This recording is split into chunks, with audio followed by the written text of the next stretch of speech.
Hello, hello, hello. How are you guys doing today? Happy Wednesday. I cannot believe that the week is half over already. I feel like I have done so much this week already. I feel like, not from like necessarily like a productive point of view, like I do feel like I've been productive. I just feel like my week has been really full so far, and I don't know, it's just been, I've been happy all week long. I felt really good all week long. I know that that's kind of weird coming off the vlog that I did yesterday. So if you didn't watch my vlog yesterday, I was just deep in thought, and I was talking a lot about feelings and emotions and stuff yesterday. You guys were really, really supportive. A couple of you reached out to me in DMs and stuff, and I just want to say I really, really appreciate that. That meant a lot to me. That was not necessarily the vlog that I expected to do yesterday, but you know, the vlog happens the way that the vlog's supposed to happen, I guess. But yeah, like I just got up my videos. Well, my Peterisms video is still uploading, and I just watched back my movie review, which was my movie review of Heaven, and very rarely does this happen. You know, it's interesting because back in the day, like when I would do Q&As, people would say things, like one of the questions I would get regularly was like, what's the video you're proudest of making? Which I think is kind of an interesting question. Oh my Lord. Somebody's boat is starting. My neighbor was just talking to whoever was in there. She was like, did you have a hard time finding us? And they were like, no, it was some guy.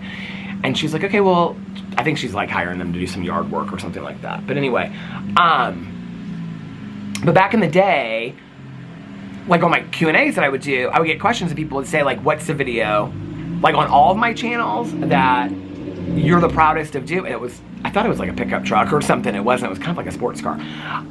And that's kind of a hard question to answer. Like on all of my channels over 9 years, like what's the video that I'm proudest of making? You know what I mean? It's like kind of like a strange question. I don't know. There's a lot of videos that, like in all honesty, like I think people would probably expect that like my go-to would be like some drama video that I've done. But in all honesty, like I have so much fun having opinions over there or just having discussions about stuff. But those are not like, I think the videos that I would feel the proudest of making are the videos that I have allowed myself to be the most vulnerable in, or just allowed myself, I'm laughing because I just watched this Heaven reaction back. And when I was laughing so hard, and I very rarely like watch videos of mine. Like people will say stuff to me like, oh Peter, you're so funny, or like this, like people timestamp stuff and say this part cracked me up. And I'm kind of like, sometimes I don't even know like what I said was funny. And I was watching this review back and I just cracked myself up watching it back. I was kind of proud of myself. I was like, this is so funny because when I started that movie review channel, I know it's kind of, this is silly to be proud of. I don't know, maybe not. But when I started that movie review channel, I was watching a lot of movie reviews. It's very similar to when I started BookTube. Like I was watching a lot of booktubers. And so I kind of felt like that was how you had to do BookTube. So I gotta move this pillow. This pillow is kind of hurting my back a little bit. So when I started the movie reviews, I was watching like, I don't know, 4 or 5 different people doing movie reviews. There was this gay couple that I watch. I like their reviews. They just kind of have this banter back and forth that I enjoy. There's 2 main guys. Chris, I think his name's like Stuckman or something. There's another guy. They're like probably like the biggest movie reviewers that I do. And the one guy that has like dark hair, he has like a lot of personality. I really like how he does his movie reviews. And I think like I was watching 5 or 6 different people and I thought, okay, this is kind of how you have to do a movie review. And it was really, so whoever recommended, I could go back and look in the comments, but I'm not going to do that right now. But whoever recommended for me to do the Lifetime movie reviews and also the V.C. Andrews movies, thank you so much, because I don't know what it was about doing those movies, but it just kind of like, I just had so much fun reacting to like Gracie's Choice and Heaven. Like today, the video that I did for Heaven, I had so much fun doing that video. I literally, like I felt like in that video so comfortable. And like I got like halfway through it. Like Tanya always says to me like, tell me a movie or tell me like a book or whatever. Like she wants me to tell her the story. She enjoys that.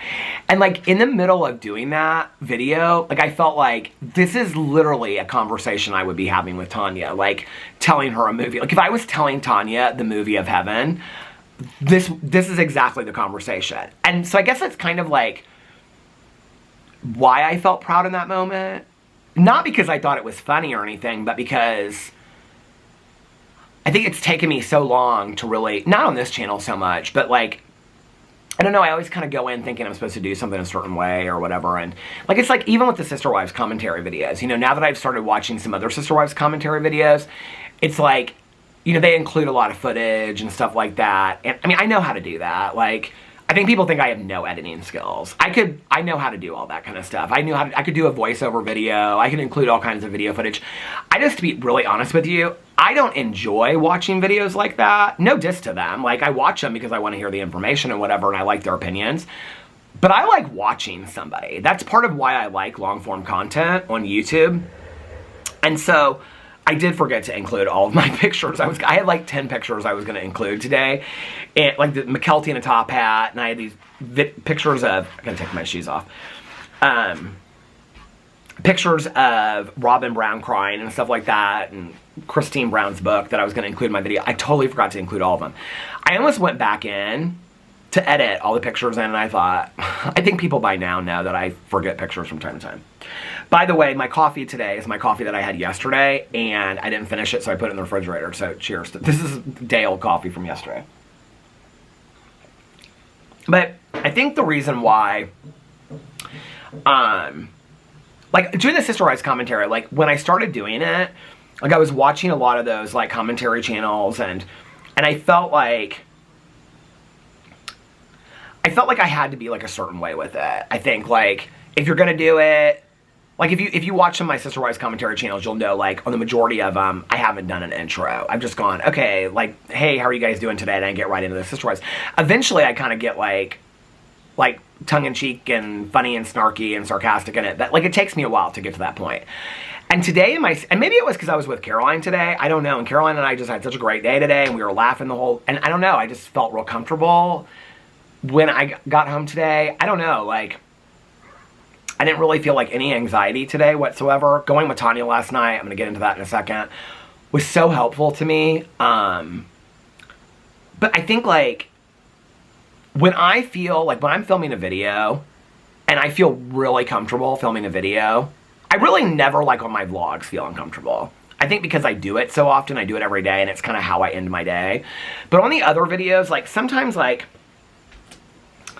if I feel like my opinion, like on a drama topic, if I feel like my opinion's not going to be popular, or I'm going to have an unpopular opinion, or people are going to be like, they're going to be like, well, I don't, like, agree with this. I don't know, like, and not that I feel like, I don't know, sometimes people can be kind of harsh, you know, like, about their stances on their favorite people.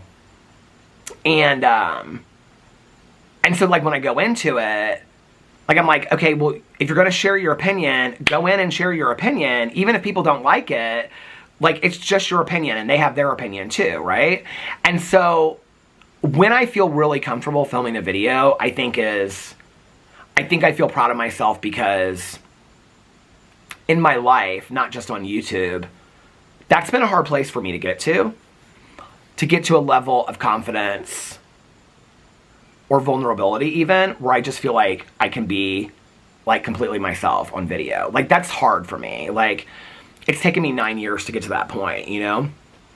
I was sharing this, like, a week ago, that when I went back and I watched some of my old BookTube videos, like, I can see it. I don't know if people did originally, but I could see, like, I really had no clue what I was doing. Like, and I was so nervous, probably for my first year or two, like, doing videos and doing BookTube. I was so nervous. And I watch those videos now, and I'm like, I don't know, I just was really, really, I think, uncomfortable on video. And being on YouTube has really helped me become more comfortable on video. But, like, today, I had so much fun filming videos, and I don't know, I just kind of felt like in my element. And so I was watching this Heaven video back. I know it's a stupid thing to say, like, I'm proud of that video. I'm not proud of it because, like, I think it's, like, this mind-blowing video. I'm not proud of it because I put, like, a lot of time and effort into it. I watched Heaven on Lifetime, and I reacted to it. It's not that deep. I'm proud of it because when I was watching it, I was like, this is exactly, like, I felt so comfortable in that moment. Like, I kind of felt like I have found my voice on this channel. Does that make sense at all? Like, I think finding our voices in any situation is hard. You know, like, in my life, that's been something I've struggled with, I mean, since I was a little kid, you know, going to school. elementary school, junior high, it was different voices. But like, how do I don't know if you know what I mean by finding my voice. Like, maybe I'm not explaining it well. I don't mean like my voice to stand up for myself. I mean like who I am in that moment, and how can I walk confidently through any situation and feel like I can just fully be myself. And in that video today, I was like, oh my gosh, this is like just me having a conversation with Tanya or Alex, like, and just felt completely uninhibited. And I had such a great time filming that video. I had such a great time doing my Sister Wives video today. I don't know. It's an interesting question. Like, I would have to go back through my videos and be like, I was really proud of this video, like when I posted it. I don't even know. I think any video that I have allowed myself to be vulnerable enough where I have shared, like, this is gonna sound silly, but I think that people would think that like my go-to would be like, oh, your sobriety videos. The thing is, I talk about sobriety literally all day, every day. Like, if I'm not on YouTube, like, I mean, the majority of the people that I talk to on the phone are sober.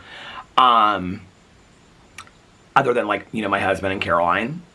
So, most of my friends are sober, you know, like, I talk sobriety all the time, like, you know, my sponsor, I'm working with other people in the program. And so, like, I read a lot of sobriety, you know, recovery books, meditation books. And so, it's like the language that I speak. So to do a video about that, in all honesty, is really just like a conversation I'd have any day. Like, yes, I'm proud of my sobriety. I'm proud of being sober and the work that I put into my sobriety. I'm proud of the life that I have today as a result of my sobriety. But those aren't hard videos for me to make. I could make 10 videos a day talking about different aspects of sobriety, and it's like second nature to me. You know what I mean? I mean, I've been sober for 30 years. It's just the language that I speak. I could talk about steps. I could talk about inventory. I could talk about sponsorship. I could talk about what a meeting's like. I could talk about what recovery's like, what treatment's like. I could talk about resentments and anger and fear in recovery. I could talk about relationships in recovery. I could talk about friendships in recovery. I could talk about going back out, relapsing. You know, I could talk about just every cravings. I mean, there's so many different aspects of recovery, but I feel like I talk about it every day. So those are not hard videos for me to make. I think that the videos that I'm proudest of making, and it's probably not like an entire video, it's probably like moments of videos, and it would probably be on my vlog, in all honesty, are moments where I've allowed myself to be really vulnerable. It would either be on my vlog or my Peterisms channel, if you want to know the truth, because like I share a lot on my Peterisms channel about stuff to do with my life. And I think that when people have said to me, like, thank you, like, I really needed to hear this today. Somebody actually said something to me about that on my vlog yesterday. And they said, like, I really needed to hear your message today. Because they were going through a hard time. Whoever it was, I don't want to, like, say your name on here, but, like, thank you for the message, and I'm sorry that you're going through a tough time right now. I think that any time that I've allowed myself to be vulnerable enough to share something that I'm going through, and it's helped at least one person, that would be those would be my proudest videos. And I don't know what it would be, whether I'm talking about the loss of my mom, or the accident, or health issues, or the passing of a pet, or a loved one, or like my social anxiety, or working with a therapist, or marriage counseling, or marriage problems. I mean, there's like, I don't know, but like, if something that I say in a video, at that moment, somebody out there needs to hear that, then like, that's a moment for me that I feel proud of. Like, the video surpasses just being a video on YouTube at that point, and then it becomes me sharing my story with somebody else that's helped them. And then I hope they take that story of their own and share it with somebody else to help them. Because that's what I was taught in recovery. That our job is just to share our stories with other people to help them, like people helped me before, right?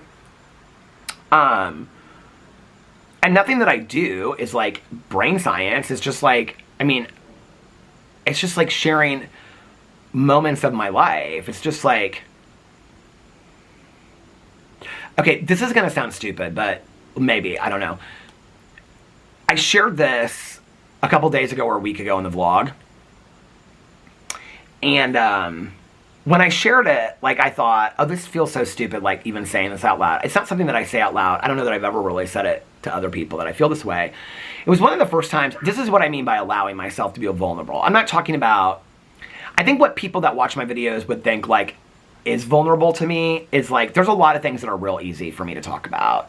Tanya and I were talking about that last night. Like, when you reach a point of sobriety where, like, you know, like, Alex has joked about this before. Like, when Alex will meet somebody new, like, through a friend of his or whatever, and they'll start texting or calling, like, Alex will be like, you know, they'll be talking about, like, their favorite TV shows. Like, that's how they bond. You know, like, they'll be like, oh, like, they'll be texting the next day, like, do you watch Love Island? Oh, we should watch Love Island together or whatever.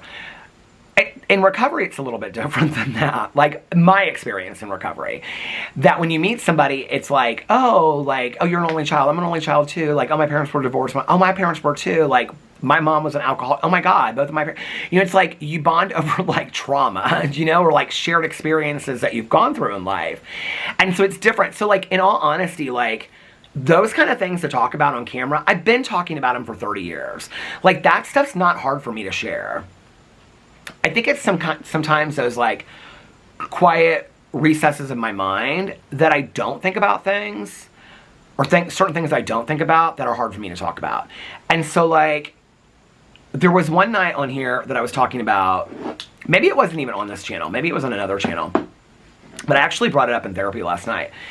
And I said on the video that sometimes I feel like I don't feel 53, like, when I'm around other people and they're having conversations. And I couldn't even really, like, even in therapy last night, I couldn't give it a good example of what those conversations would be.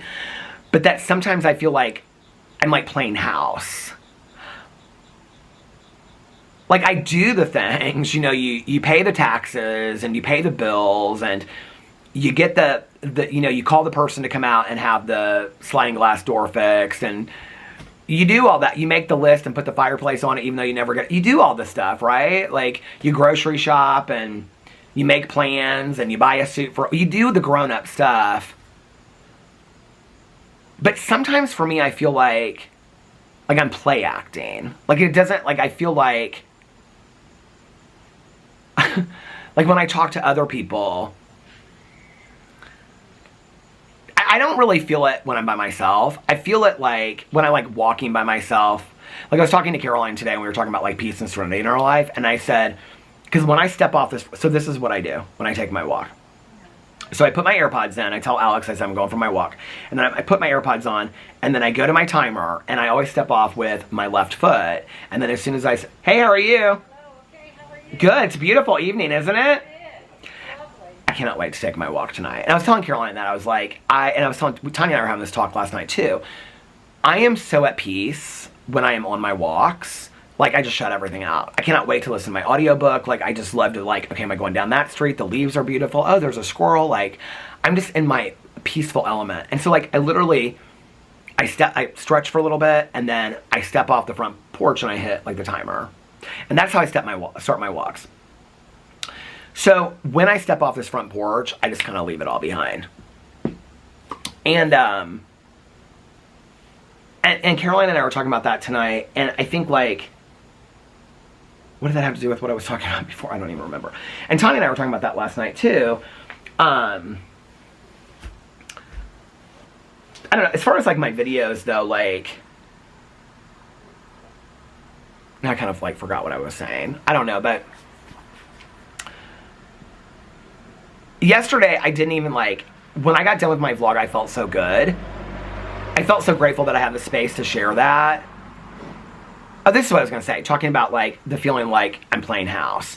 When I have, like, when I'm by myself, like, when I'm on my walk or whatever, and I see people that, you know, like, own $500,000 homes, and they have landscaping, and, I mean, like, the neighborhoods that I walk in, there's $1 million homes. The landscaping, they're driving, you know, $100,000, you know, G-Wagons, and they got their kids in private schools, and I'm sure some of you are out there like that.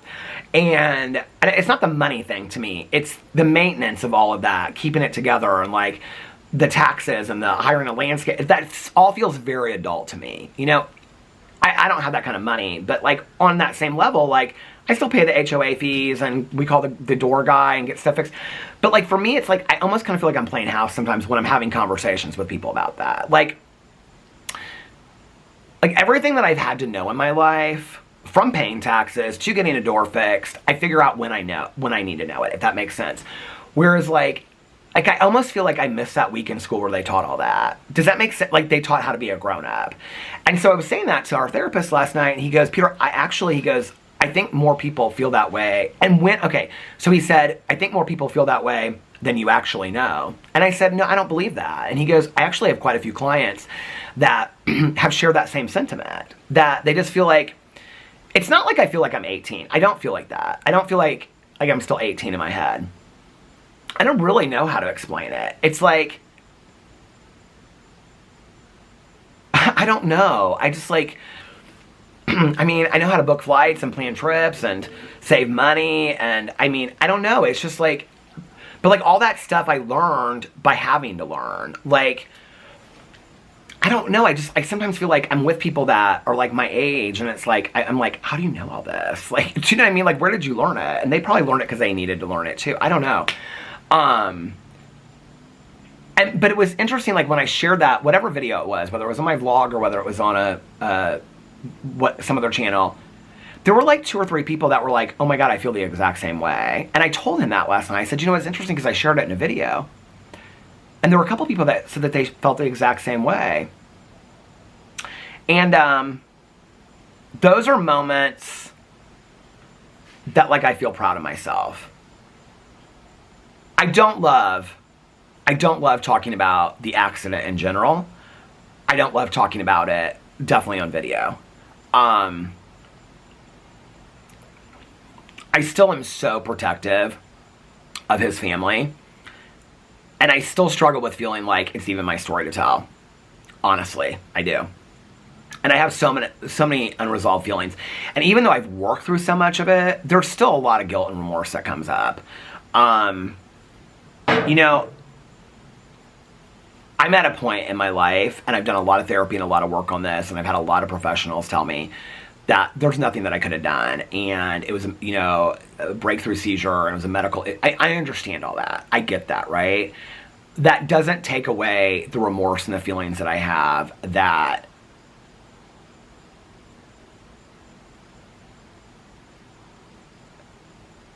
I remember when I came back and I said, like, there's nothing anybody can say that I haven't said to myself. Like, I ran it through my head a million times. If I had chosen not to leave that morning, or if I hadn't even, like, you know, whatever, like, a million scenarios where that wouldn't have happened, then there becomes a point where you have to be like, but it did.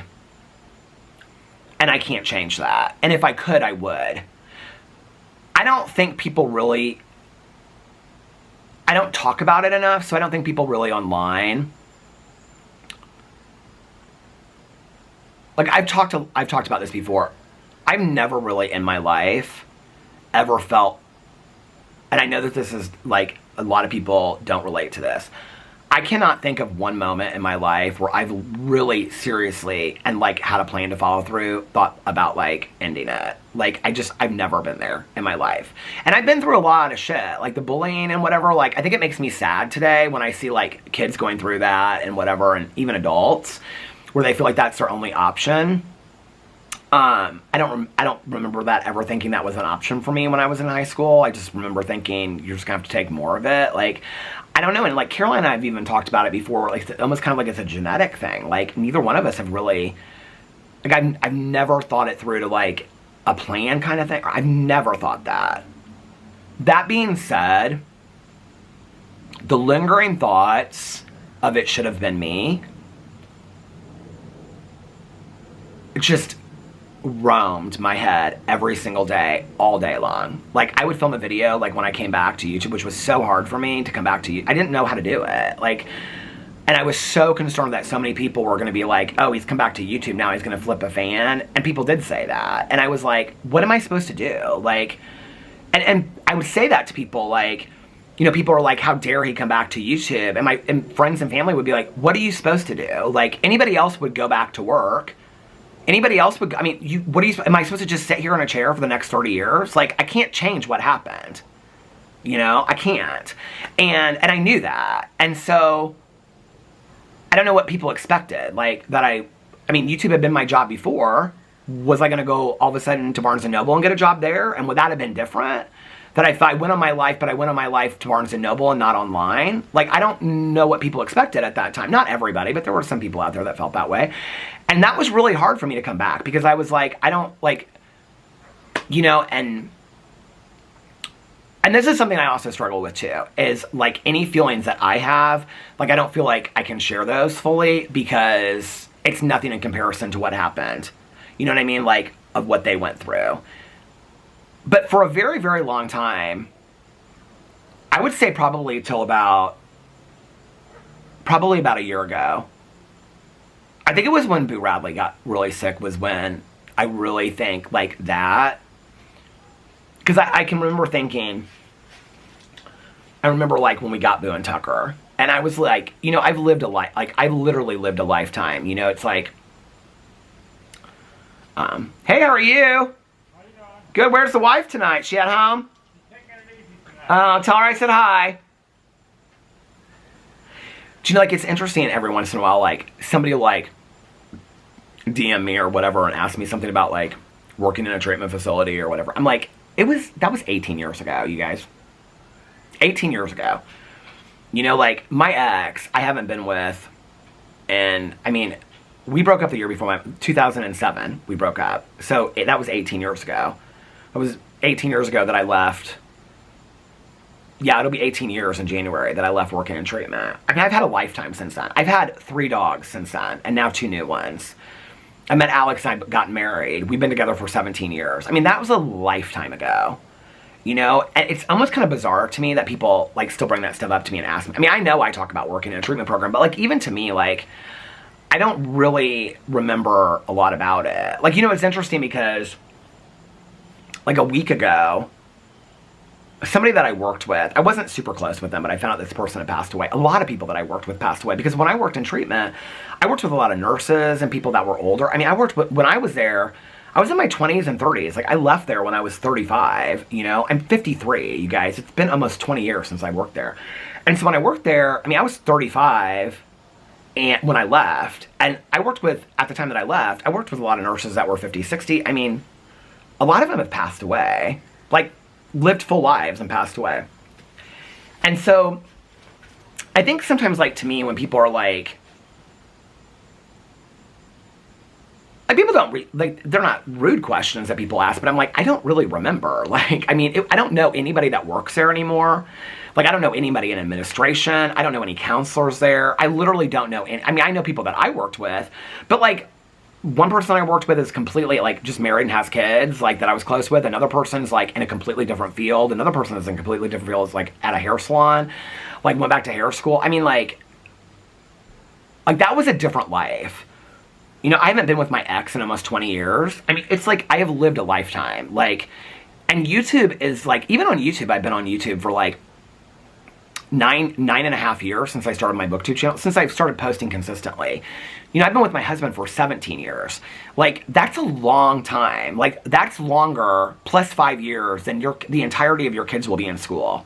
From, like, first grade to high school, plus 5 years. You're talking about kindergarten through college and starting graduate school that I've been with my husband. I think it's bizarre that I'm expected to remember things that happened 20 years ago. I don't remember I mean, like, I remember a lot of it, but I don't remember specific details and stuff like that, you know? And so, just, like, so much has happened in my life, and when I think about, like, I think a lot of this is being triggered today because on my Peter Roseman's video is kind of, like, about, like, grieving and stuff like that. But at that time that I was, well, I'm talking about that because it was, like, hard for me to come back on YouTube, but I didn't know what to do. And in all honesty, like, the main person that pushed me the most to come back to YouTube, well, was Alex and my therapist. My therapist was really worried. He was like, you've literally, I mean, I would get up, make coffee, get up real early, sit on the front porch. Like, I did that, like, every day. And especially after Tucker passed away and Alex was back at work, and then, like, that month afterwards was literally just me and Boo Radley. And, you know, I take him out and I just come inside, and I mean, I can remember, like, watching, like, 3 episodes of like, I mean, I didn't even really watch a lot of TV back then, but I was like, I think I was watching Below Deck Mediterranean or something like that, and the camera stopped.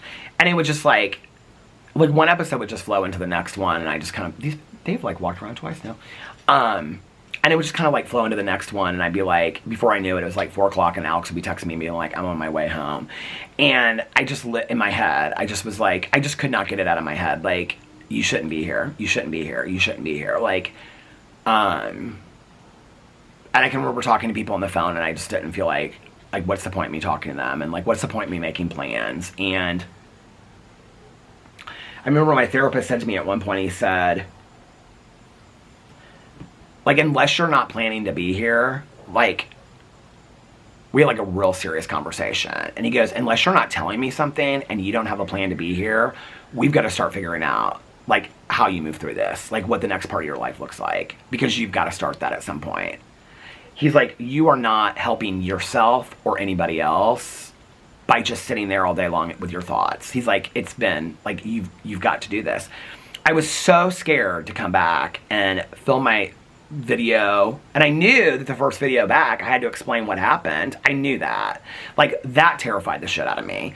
And then to come back and start vlogging, like, I was really ready to start vlogging, but that scared the shit out of me too. And you guys were so sweet. You really were. You know, it reminded me of like when the 4 years I didn't go to meetings, and then I started going back to meetings again, and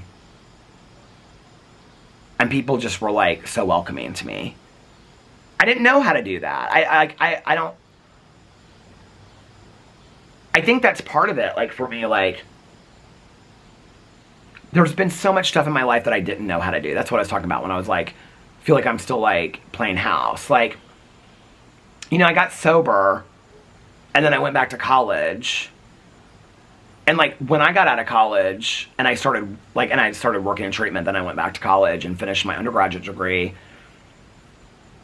I can remember like being around people that I knew, or like not people that were sober, but people that I like hung out with. And like I've told this story before, but I remember like being in treatment, and I actually, 2 friends of mine visited me in treatment. They were like the only 2 people that came. Well, one other friend came in there, but I was like, I couldn't see her because she reminded me of like smoking weed too much. But 2 of my friends came to see me on Christmas, and they were like telling me like about one of our friends had like, he had moved to New York, and they were like, he and his boyfriend like bought this apartment, and he was like, he's a pastry chef, and he was like doing something for like Bon Appetit magazine. And I was like, and we were like a year before that, like partying hard. And I was like, and my one friend that came to visit me, like he was graduating, he was going to start graduate school, and we like all partied hard. And I was like, dude, the party has stopped. Like, it is over, and you didn't realize it. So then I felt like I was playing catch up. And then like, when I started working in treatment, like the people around me, we were all the same age, but like they had started working like, you know, like they had 3 years experience over me or whatever. And I can remember getting into graduate school, and I was like, well, I got into graduate, my supervisor actually got into graduate school after I did. I had my master's degree before she did. That was actually kind of an issue. Not the supervisor of the hospital, but the unit that I worked on. That was actually kind of an issue where I worked, because I think like one of the other counselors had her master's in counseling, which is a different degree than master's in social work. And so I had to be overseen by like a psychiatrist or like a doctor. And so I remember that the woman's doctor in the hospital, she and her husband like both ran the hospital. Like, she saw the women and he saw the men. And she had to become my direct supervisor before they changed it, and then like the director of nursing. And then my supervisor actually got her master's degree. And I think that, hey, how are you? She got her degree in organizational management, and then for some reason, like, she could oversee me. But she had to do something special, because at that point was when like a lot of like people that were getting their master's degrees in social work, master's degrees in counseling and stuff like that, like they had to be overseen by people, supervised. And so yeah, so that was when all that started. And then, but I remember even like being in my master's program, like when I went to get my master's degree, which my master's is in social work, half the class was like BSW students. So if you know anything about this, you'll know what I'm talking about. But they were like BSW students. They were like advanced standing. Caroline's son's girlfriend, she's doing this program. So it's like advanced standing, where you like graduate with a BSW, Bachelor's in Social Work, but then you like go right into your master's program. So like my master's program was 2 years, hers will be 1 year. And so there were like half the class was that. So when I started, they had already done like summer internships. The other half of my class, I mean, my graduate class wasn't that big. I don't even know how many students it was, 100 or something like that.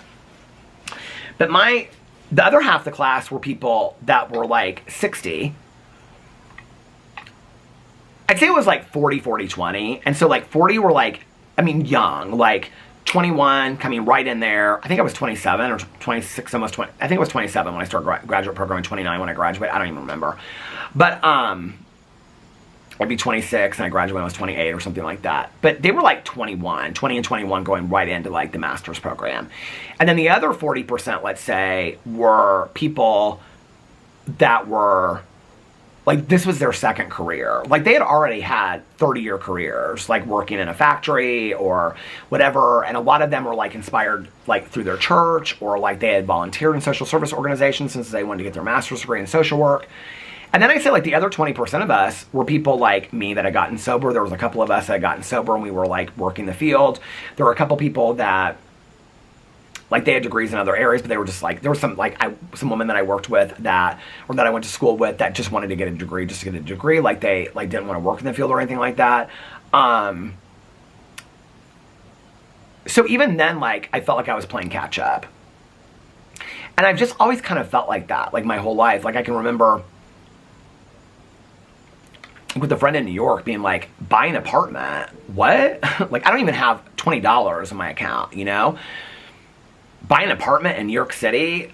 it didn't make any sense to me, you know? And then, like, meeting people that had, like, that were my age, that had $500,000 homes, and they'd be like, oh, like, you know, I find out later that, like, a lot of their parents, it was like parents had given them money or down payments on their houses, which that's fine, you know? But they would be like, yo, we have, like, a house in, you know, Florida, too, or a lake house here. I'm like, how, what? Like, I'm paycheck to paycheck. Like, what is going on? Like, what did I do wrong? And so I think for a really, really long time, and then I get on YouTube, right? Which was just kind of like a mistake. Like, I started on BookTube. I mean, I never thought this would end up being my job. And then I got on BookTube, and I was old by BookTube standards. Actually, this guy came on there today, like, when I was uploading my BookTube video today. And I remember him from, like, the first year I was on. He's probably, like, 15 years older than me. I'd say there was probably, like, 5 or 10 of us that were, like, about my age or older. But the rest of them were, like, college-age kids on BookTube. And then YouTube in general, like, in the drama community, like, I'm definitely the oldest. You know, like, I mean, most of the drama community is, like, late 20s and early 30s. Early to, like, you know, mid to early, or I'd say early to mid 30s. Is now, I would say they're, like, mid 30s, most of the drama community. And so those were the people that were my colleagues, you know, and we're all talking about the same thing. But, like, I did feel older. I did. And so I've always kind of felt like that in my life. I've always kind of, like, in whatever situation, I felt older, you know? Or not older, but I felt like I don't fit in somehow. I don't know, like...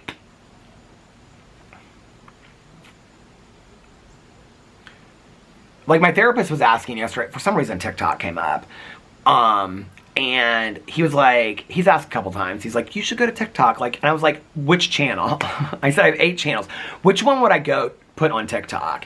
And he's like, but you would be so good on TikTok. People would love your short form. I said, I don't think I'm good real short. Like, I don't think I have. And he's like, but you could do lives. And I said, I don't know that I have the patience for it. I want to take a walk. Like, you know, back in the day, I did a lot of that live stream. I don't know what I wanted. Listen, I give it to people that live stream. I mean, I make jokes about it on my drama channel, but I give it to people that live stream. I mean, that's a lot to live stream on TikTok or YouTube or Instagram or wherever else. And so I was like, I don't even know what I would do on TikTok, you know, like, and I feel like that's like, and that's kind of where I am with things, is like, that's a whole world that I don't even understand. So I'm going to start now. I'm so late to the game. I don't really have any interest in it. I kind of stay where, you know, my interest is. But anyway, I don't know, like, I've always kind of felt like, so sharing that in the video, and then I got some comments where people were like, I feel the same way. Thank you for sharing that. This is we're now at like almost 40 minutes of this, but that's like a proud moment for me. That's like a proud video where, like, when I'm in my head and I'm talking about it, I feel like I feel stupid even sharing this. And then one or two people are like, even if it's just one person. I remember way back in the day, this YouTuber told me to do like a coming out video. And I was like, my coming out story is boring. Like, my parents were both accepting of me, like, other than being bullied when I was growing up. And I remember he said to me, even if you just help one person, like, that's all your video needs to do. And I've always told people that. When people have told me, like, should I do this video? Like, if it's a real emotional, personal video, I'm like, if you just help one person, you've done your job. Like, I really, really, truly believe that. Like, I don't think that we need to impact 10 or 100,000 people in our world. If your story or something, your story or something that you share just impacts or helps one person, you've done your job. Like, maybe that's all you were even supposed to do on this planet, on this earth. You know, when you think about it that way, like, and maybe it's random. You know, maybe it's like, you're standing in a grocery... Have you ever seen the movie Lost in Translation? I love that movie. I haven't seen it in years. I should watch that for my movie review channel. But it's really about a movie about, you know, Bill Murray meeting Scarlett Johansson over this weekend in Tokyo, and how over this very, like, strangers can impact our life on huge levels that we don't even know. Like, have you ever had somebody say something to you? Like, I've literally sat in a meeting before. I've shared this story before. I can remember years and years and years ago. I was so tuned out of this, like, meeting that I was listening to, and this woman was going on and on and on and on. I'd never seen this woman before. I've never seen her since. And she was going on and on and on, and she said something, and I kind of, like, looked over at her, and, like, you ever just kind of, like, you're, like, you know, Peanuts parents, you're not listening really, and they're all, whoa, whoa. But I kind of, like, looked over at that moment. I kind of, like, tuned in. This is, like, probably, I don't know, 15 years ago or something. And she said, Amazing Grace. And she's like, if that's what something like, if that's all I can expect from God, then that's enough, or something like that. And I thought, oh my God, I love that concept. Like, I can still remember her saying it to this day. Like, I've had those moments where people have, like, shared tidbits of their life with me. A lot of it is in, like, you know, meetings and stuff, so I don't want to share that on here because it's not my story to share, but you know, I don't know, it's just like, oh my gosh, you guys, the tripod fell. I was trying to make it through the whole video without the tripod falling. But yeah, like,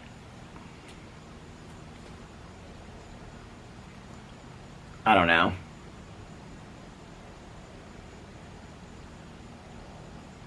Sometimes I feel like if I share that stuff, like, on my vlog, like, then it's like a downer. Like, who wants to hear about, like, if you're at the end of the day and you're relaxing, like, maybe it'd be more fun to hear, like, you know, because a lot of people be like, oh, I want to hear what books you're reading or what movies you're watching, and I think, oh, that's what people want to hear, like, maybe that's more fun, you know?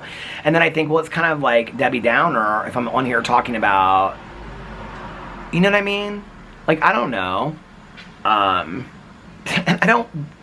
I don't want to be a Debbie Downer to people. I want, you know, people to enjoy my videos and stuff like that. But that, you know, I don't even know how I got off on this tangent, this, like, what's your proudest video? I don't know that I have one proudest video or one proudest moment.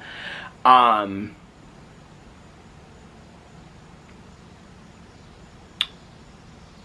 had numerous proud moments that I don't know at the time that I knew I was proud of myself in that moment of what I was recording.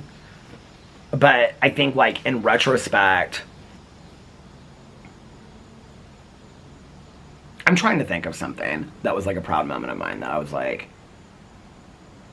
It's not necessarily, like... I wouldn't say that ever standing up for a stance of mine on, like, my drama channel is a proud moment of mine. That's not it. Like, I think that would be, like, people would think that maybe I would say that. Maybe I'm wrong. Maybe people wouldn't expect that. I think, like, the ability...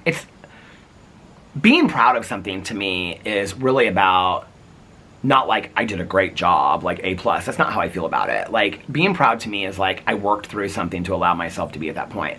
So I think for me, my proudest moments on YouTube have when I have been like, it doesn't matter what anybody thinks about this moment, share your most vulnerable self. And if in sharing that, you're helped by it or somebody else is helped by it, then that's great. Like, get it out. And that's not, and I think that's not just on YouTube that I do that. I think that's in my personal life. And so I think those are some of my proudest moments on YouTube. You know what I mean?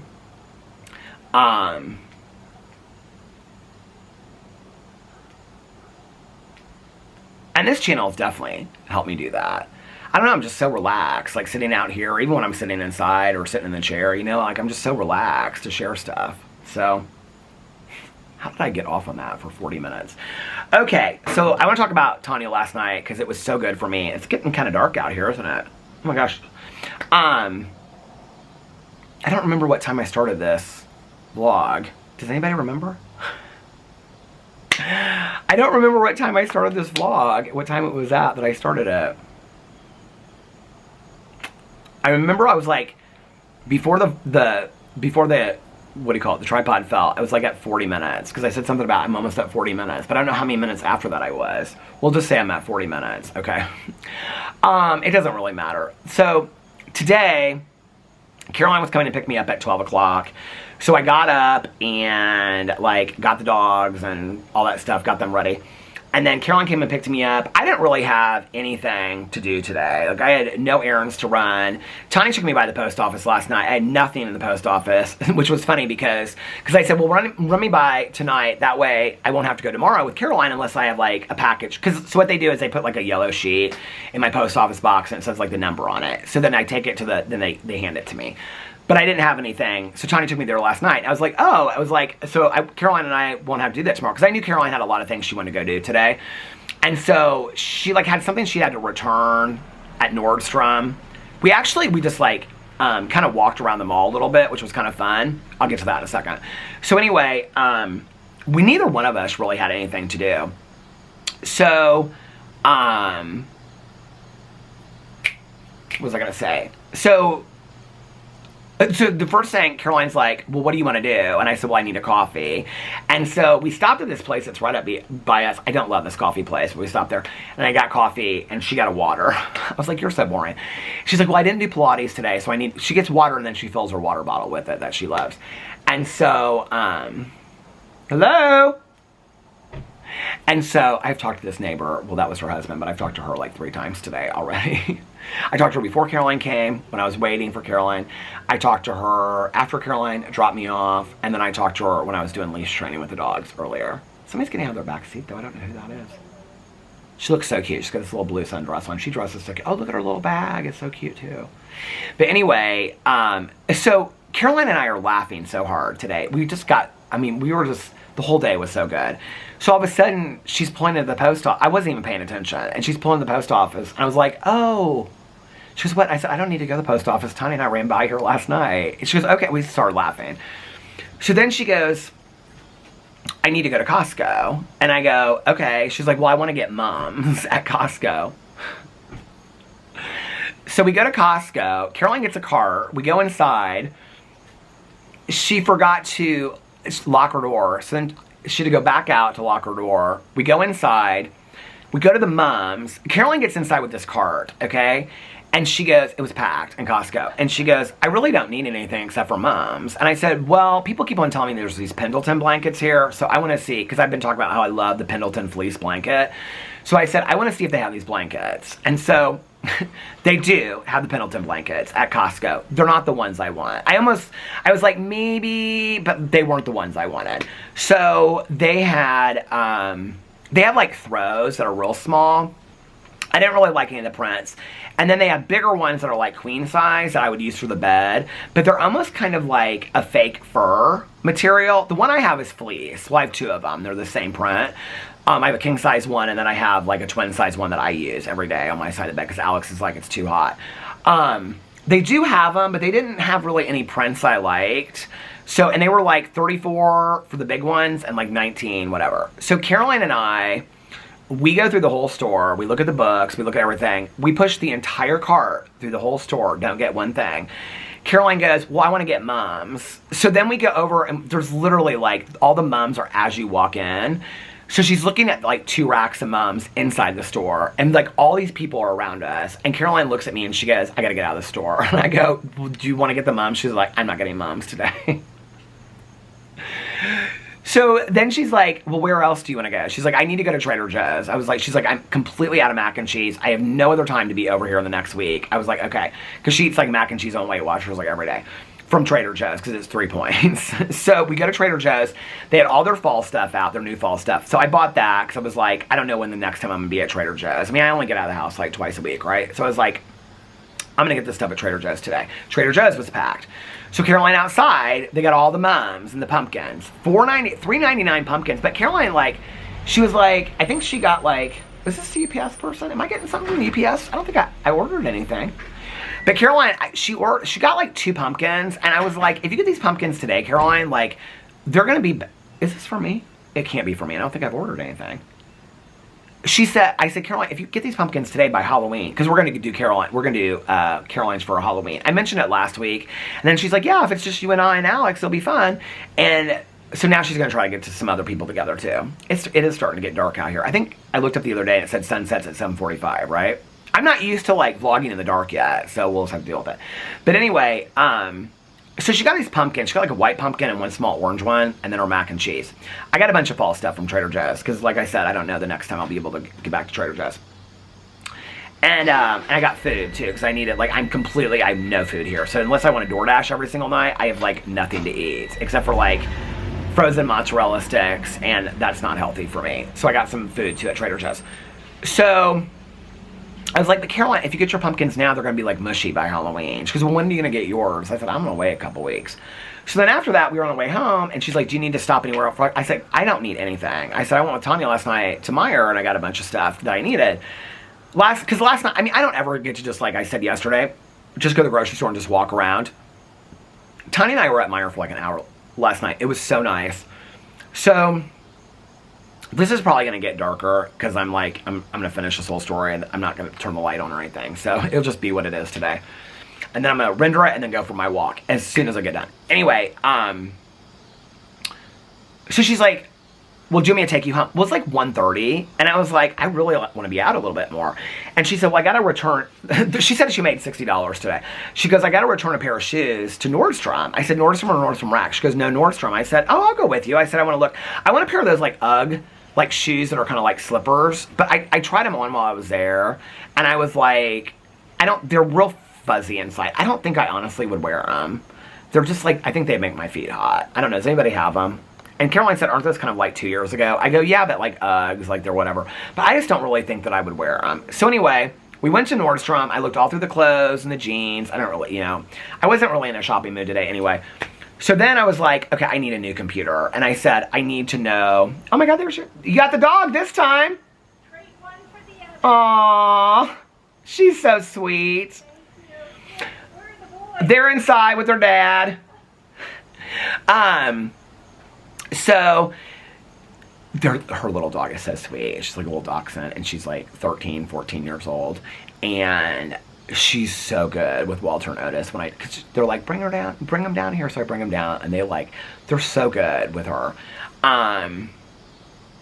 So anyway, so I was like, I need to go to the Apple store. Caroline really wanted a Blondie's cookie today. Blondie's, I don't know if it's like an Indianapolis thing, but I was like, we got there, and I was like, Carol, I'm trying to be so good. I said, because I've been door dashing a lot. I'm trying to eat healthier the last couple days. I've been walking. I said, I cannot get, and the cookies are so good. They had all their Halloween cookies and stuff. So we said maybe next week.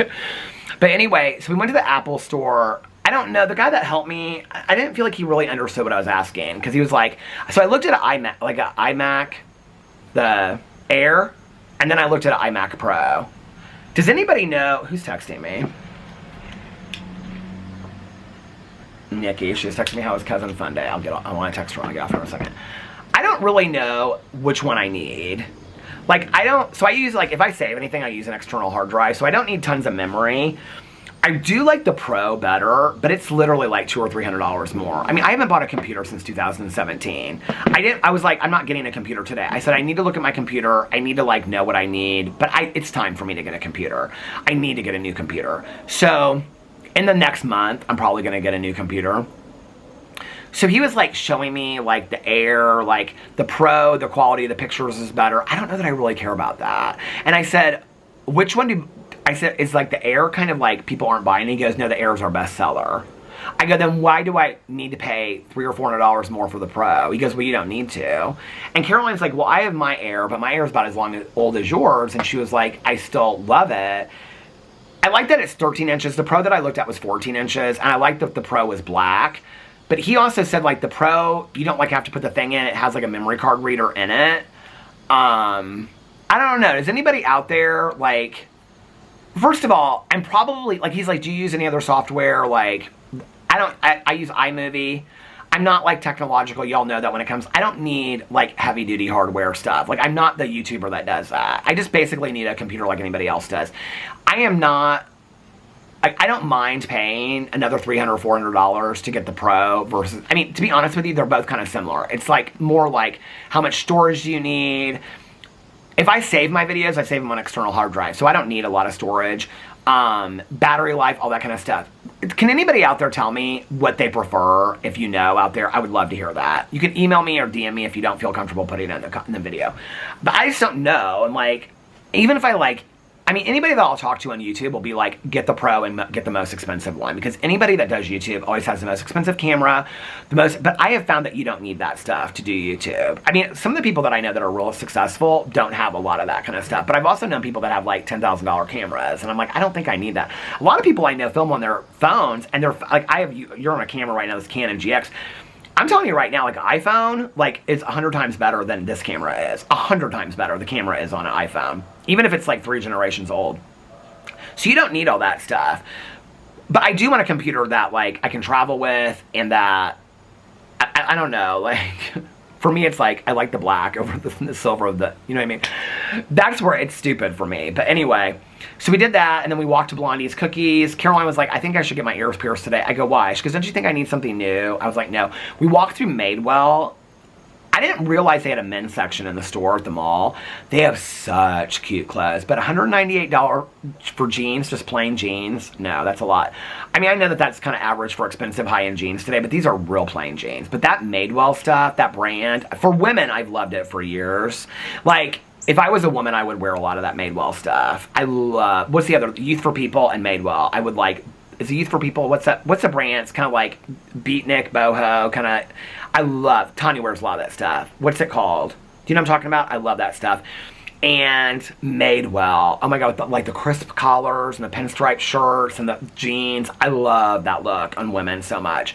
I love their women's clothes. Well, their men's clothes are just as cute, but very expensive. Like a plain sweater is like $298. I was like, no, we don't need this. I mean, I would love it, but, so then we went to look at Blondie's Cookies, and then we left, and she brought me home. And then I ended up filming videos. The only channel I didn't film on today was my review channel. And I was going to, because Alex came home, and I was like, getting my videos up, and I was like, I'm just going to go outside and film a review video. It'll take me like 8 or 10 minutes. I thought, like, just get the vlog done. It's just like, I can wait till tomorrow. Oh my God, the battery did go the halfway mark. The darker it's getting, I'm having a hard time seeing with my reading glasses on. Oh, yesterday after therapy, I had to change. Thank God I had extra contact. My contact was hurting so bad, so I had to change this out. Okay, I got to get to the tiny part of this battery is going to die. So, we went to therapy yesterday. We had just a really great therapy session yesterday. We didn't really have a lot to talk about. So, our therapist said he's working with a couple in premarital counseling. And he found these, like, questions for premarital counseling. And so he's doing it with them. And he said, do you guys want to do the questions because you've been together for 17 years and see how much progress you've made? So we did these questions last night. We probably got through, like, 8 of them. Like, I would answer one, then Alex would answer one. It was really a good exercise. The questions were, like, what's a value that binds you guys as a couple that you, like, you two, like, what's a value or a philosophy that you both have, like, as a couple that binds you and helps you get through life?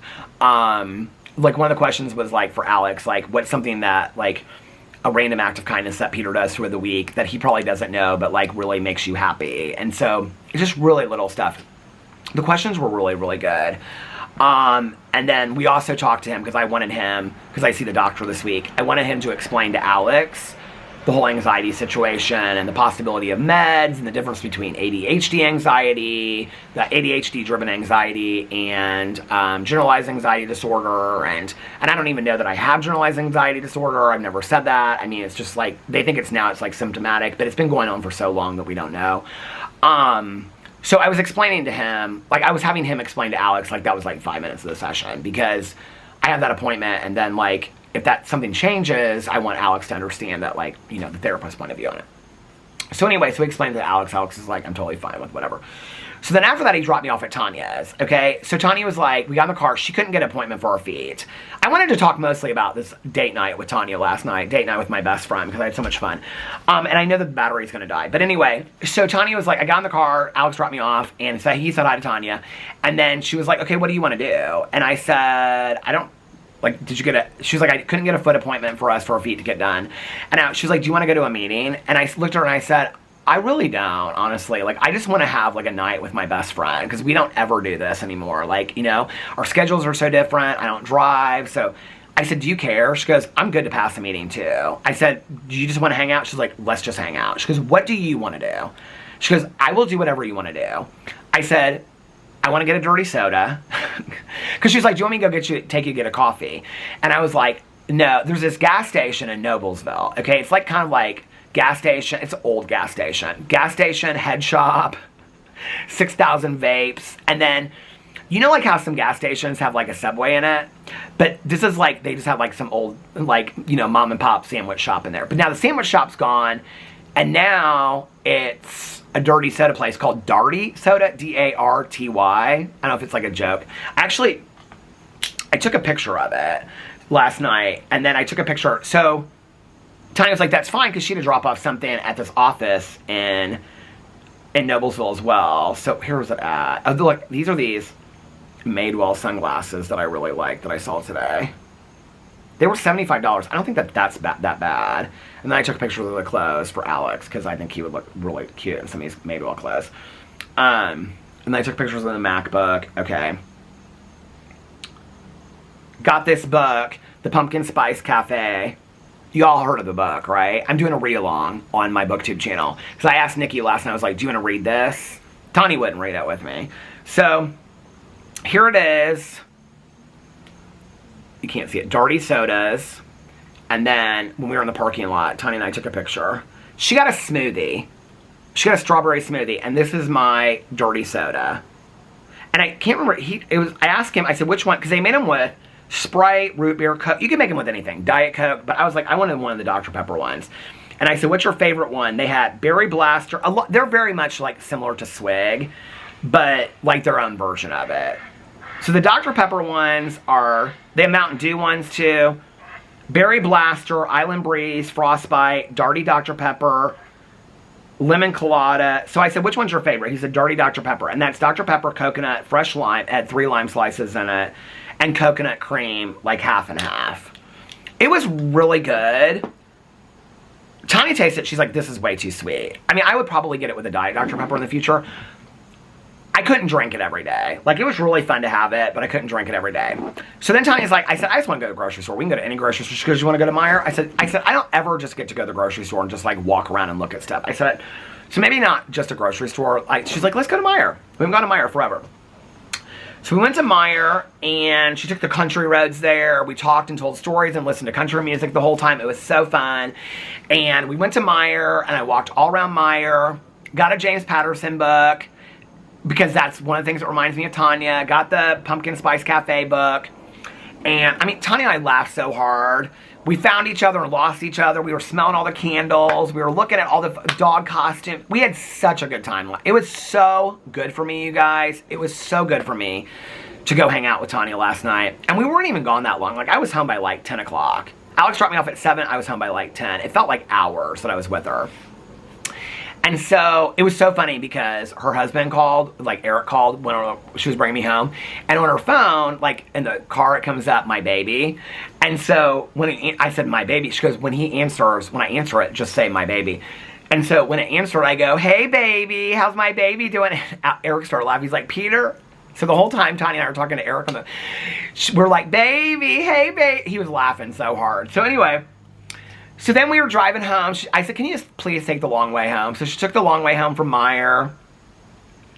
And we just got laughing so hard. It was just so good for me. It was so good for me. You know, like, great therapy yesterday. Hung out with you. Alex and I have been hanging out. And the dogs have been good. Taking my walks. Got to see Caroline today. Got to hang out with Tanya last night. It's just been such a great week so far. Now tomorrow, I got to get up.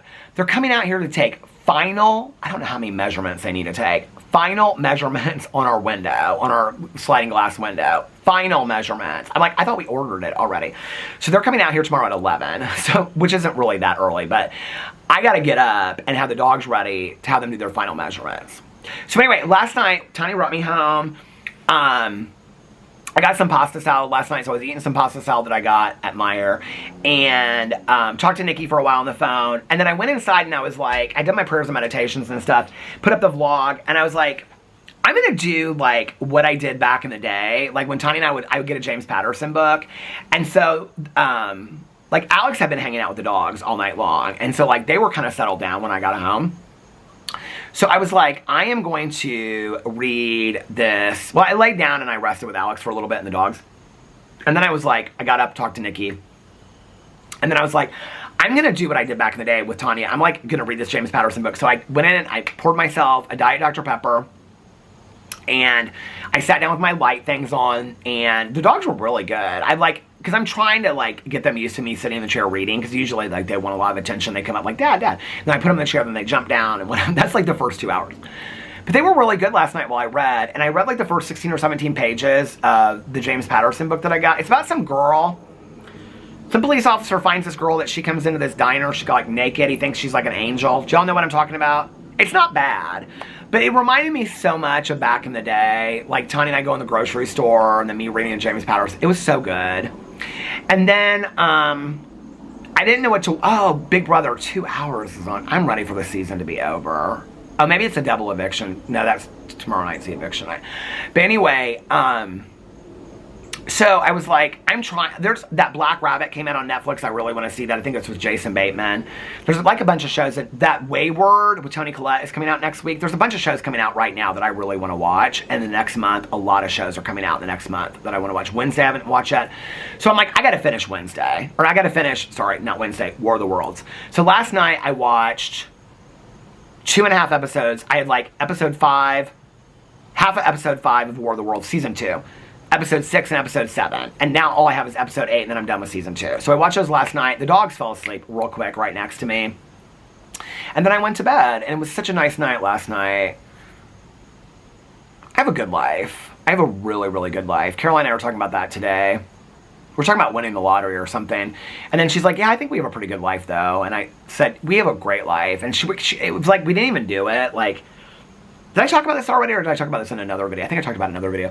But we kind of like went back and forth, like, you know, she said something and I was like, yeah, and we were talking about traveling, and we have family that love us and homes that are paid off, and, you know, we just don't want for a whole lot. And our lives are pretty simple, but we have good lives, and we have people that love us. We both get to do, I mean, we both of us have jobs that we love, and, I mean, this doesn't even feel like a job to me, you know? And then I came home from Caroline's today, and I really was like, kind of like, I'd seen this thing and it said, whenever, like, it was something that came up on Instagram. I think somebody sent it to me and they're like, if you need to rest and relax, just take some time and rest and relax. I was like, I've been thinking this a lot lately. Like, maybe I'll just do my vlog. But then I was like, no. And I started filming. I mean, I filmed on almost every one of my channels.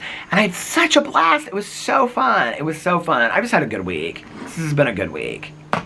And date night with my best friend, that was just the cherry on the top. So, now tomorrow, Alex has this conference that, like, it starts, like, this is the first one, and it goes until, like, I think March or April, and it's, like, once a month, and so he puts them together. So tomorrow night, he won't get home until 9:30, so I'll have time to walk and do my vlog tomorrow.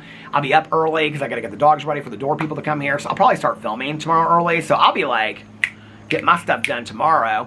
And then, Friday, Saturday, we have a dinner we're going to on Saturday. Our friend that we had dinner with like a month ago or whatever, she and her husband live on a farm, and she wanted to make us like a farm dinner. And so so Alex and I and another one of our friends, I don't think her husband's going, but our other friend that's friends with her, it's gonna be like the 4 of us. We won't stay there that long probably. And so that's gonna be really, really fun. I'm excited about that. The battery is flashing at me, it's about to die, so I'm gonna get off here now. I hope you guys are having a magically amazing Wednesday. If nobody else has told you this today, I love you guys. You made it halfway through the week. I love you guys so much. Let me know what you're doing in the comment section below, and I will see you tomorrow. Bye. Love ya.